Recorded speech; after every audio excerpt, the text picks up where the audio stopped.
मीरपुर नाम के शहर में तेजस अपनी पत्नी नीरू के साथ रहता था। पति पत्नी दोनों ही नौकरी करते थे। एक दिन तेजस गांव अपनी माँ के पास फोन करता है। हेलो, प्रणाम माँ। जीते रहो माँ, तुम दादी बनने वाली हो हैं? अरे वाह, ठीक है बेटा, मैं कल ही आती हूँ। जब माँ जी शहर पहुंची तो बेटे बहू ने बहुत अच्छे से स्वागत किया। लीजिए माँ जी, चाय। अरे गर्मा गर्म पकोड़े ले आओ माँ के लिए। नीरू रसोई में गई और 2 मिनट में ही पकोड़े ले आई। जी ये लीजिए।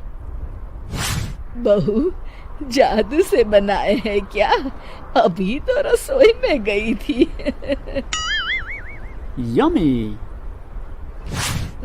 माँ जी, शीला रसोई में पकोड़े तल रही है, मैं बस लेकर आई।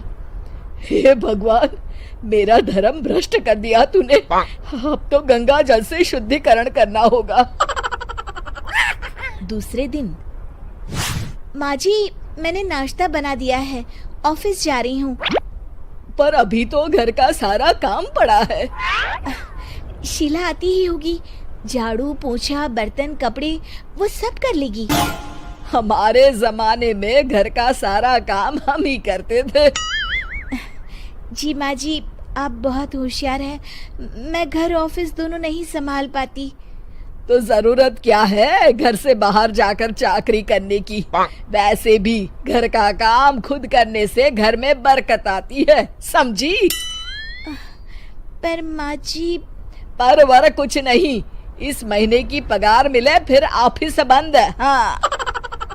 रात को नीरू तेजस से कहती है, सुनिए जी, माँ जी बोल रही थी कि मैं नौकरी छोड़ दूं।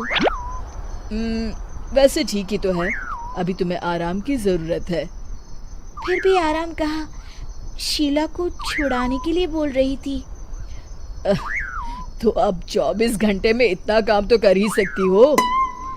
पर जॉब पसंद है मुझे, घर पर मन नहीं लगेगा। अगले दिन जब दोनों ऑफिस के लिए निकल रहे थे, मेरी तो कोई कीमत ही नहीं है इस घर में। माँ जी, आजकल महंगाई बहुत है, रहन सहन भी बदल गया है, दोनों नौकरी करते हैं तभी ठीक रहता है। अच्छा, तू कहना क्या चाहती है? मेरा बेटा तुझे बिठा के खिला नहीं सकता? तू ही इस घर का खर्च चला रही है, हैं? नहीं माँ जी, मेरा वो मतलब नहीं था। मतलब खूब समझती हूँ, ये बाल धूप में सफेद नहीं किए मैंने। हाँ। अब तो ये रोज का काम हो गया था। तेजस भी रोज की झिकझिक से परेशान हो गया था। एक दिन उसने कहा, नीरू, वैसे भी तुम्हें मैटरनिटी लीव मिलने वाली है, तो अभी से ही छुट्टी ले लो। पर क्या, मेरी सैलरी अच्छी खासी है। आखिर नीरू ने रिजाइन कर दिया। जब बच्चा हुआ तो घर में सब बहुत खुश हुए। कुछ दिनों बाद तेजस फाइल देख रहा था। क्या हुआ तेजस, कुछ परेशान लग रहे हो? हाँ, वो हमारी जितनी सेविंग्स थी वो तो हॉस्पिटल में और छठी के फंक्शन में खत्म हो गई है नीरू। और अभी वैसे मंदी चल रही है तो मैं बोल रही थी कल मुन्ना को हेपेटाइटिस का टीका लगवाना है। नीरू, क्या पोस्टपोन नहीं कर सकते? नहीं जी, बिल्कुल नहीं। अब तेजस को समझ में आ रहा था कि उससे गलती हुई है। पैसों की कमी का असर घर के माहौल पर भी पड़ रहा था। अगले दिन, बेटा मेरा चश्मा और ये दवाइयाँ ले आना, पर्चा देते हुए माँ जी ने कहा। जी। तेजस, मुन्ना के लिए दूध का डिब्बा और डायपर भी ले आना, और ये किराने के सामान की लिस्ट है, इसे भी लाना है। तेजस गुस्से में लिस्ट मरोड़कर फेंकता है और चिल्लाता है, पैसे क्या पेड़ पर उगते हैं? ये ले आना, वो ले आना। अरे पर ये जरूरत का सामान ही है।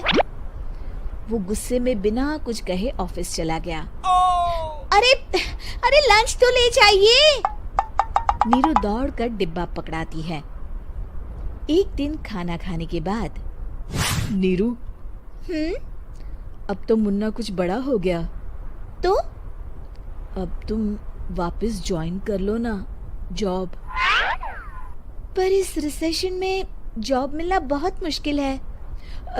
ट्राई तो करो। फिर मुन्ना?